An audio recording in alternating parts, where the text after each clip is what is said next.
আমি বোঝানোর চেষ্টা করলাম গ্রামবাসীদের যে আপনারা আদালতে না গিয়ে আমাদের এই গ্রাম আদালতে আসেন।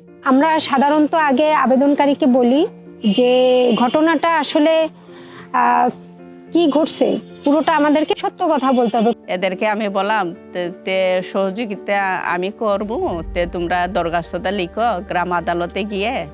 বিচার মানেই বড় আদালত, দীর্ঘ অপেক্ষা কিংবা অতিরিক্ত খরচ, এই ধারণা এখন অনেকটাই বদলে গেছে। ইউরোপীয় ইউনিয়ন ও ইউএনডিপির সহায়তায় বাংলাদেশ সরকারের স্থানীয় সরকার বিভাগ বাস্তবায়ন করছে বাংলাদেশ গ্রাম আদালত সক্রিয়করণ তৃতীয় পর্যায় প্রকল্প। এই প্রকল্প স্থানীয় পর্যায়ে একটি কার্যকর ন্যায় বিচার ব্যবস্থা প্রতিষ্ঠা করছে, যা আজ সাধারণ মানুষের কাছে হয়ে উঠেছে ভরসা ও আস্থার প্রতীক। এই ব্যবস্থার পেছনে আছেন কিছু নিবেদিত প্রাণ সেবাদানকারী ও নেতৃত্ব, যারা ন্যায়ের পথ চলায় আলোকবর্তিকা হয়ে দাঁড়িয়ে আজ বিরোধ নিষ্পত্তির ব্যবস্থাকে পৌঁছে দিচ্ছেন মানুষের দোরগোড়ায়। এতে নারীদের বিচার পাওয়ার সুযোগ ও সিদ্ধান্ত গ্রহণে অংশগ্রহণ বেড়েছে।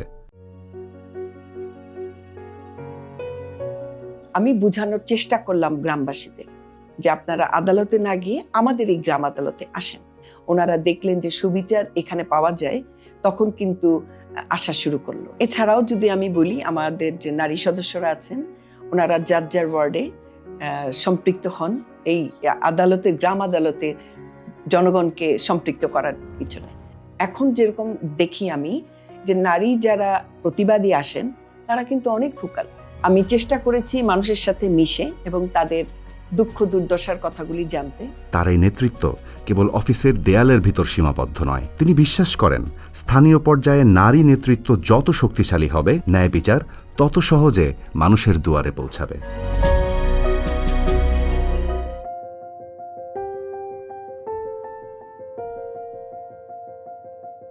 সেলিনা খাতুন, ইউনিয়ন পরিষদের accounts assistant cum computer operator. তার দায়িত্ব গ্রাম আদালতের পেশকার হিসেবে কাজ করা এবং মামলার নথিপত্র সংরক্ষণ করা। তিনি বিশ্বাস করেন সঠিকভাবে মামলার বিষয় নথিভুক্ত করা এবং আবেদনকারীকে সঠিকভাবে বুঝতে সাহায্য করা ন্যায় বিচার পেতে অনেক বড় ভূমিকা রাখে। একটা মামলা যখন আমার কাছে আসে তখন আমরা সাধারণত আগে আবেদনকারীকে বলি যে ঘটনাটা আসলে কি ঘটছে পুরোটা আমাদেরকে সত্য কথা বলতে হবে। সেই ঘটনাটা আমরা তখন ওই বিরোধী বিষয় হিসেবে লেখার পরে তারপর তার প্রার্থিত একটা প্রতিকার আছে, সেগুলা আমরা এখানে প্রার্থিত বিষয়তে লিখে রাখি। যত নথিটা সুন্দর হবে, সত্যটা আমি ওখানে তুলে ধরতে পারবো, তখনই বিচারটা সুষ্ঠুভাবে সম্পন্ন হবে। সেলিনার নিষ্ঠা ও দায়িত্বশীলতার ফলেই তার ইউনিয়নে গ্রাম আদালতের কার্যকারিতা উল্লেখযোগ্যভাবে বেড়েছে।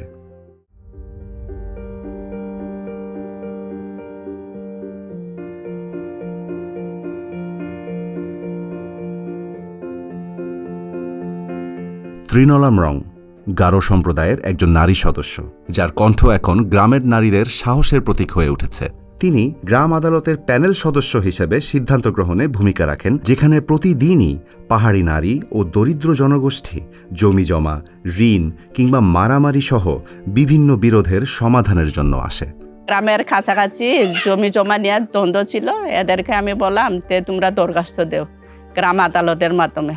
আমি সাহায্য দিছি, সহযোগিতা করছি। পরে সত্যি এরা গেল আমার সাথে গিয়া এখন বিচার পাইছে বা সংশোধন হয়েছে। আমার ইউনিয়ন পরিষদের যে ত্রিনলাদি উপজাতিদের মধ্য থেকে উনি নির্বাচিত হয়েছেন এবং নির্বাচিত হওয়ার পর থেকেই সে খুব সুষ্ঠুভাবে, শান্তিপূর্ণভাবে, সততার সাথে এই গ্রাম আদালতে নিয়ে এসে তাদের সুবিচার করে তাদের একটা শান্তিপূর্ণ ব্যবস্থা করতেছেন। ত্রিনলা শুধু একজন ইউপি সদস্য নন, তিনি এক সেতু বন্ধন। তার উপস্থিতিতে গারো সম্প্রদায়ের মানুষেরা গ্রাম আদালতে আসতে শুরু করেছে।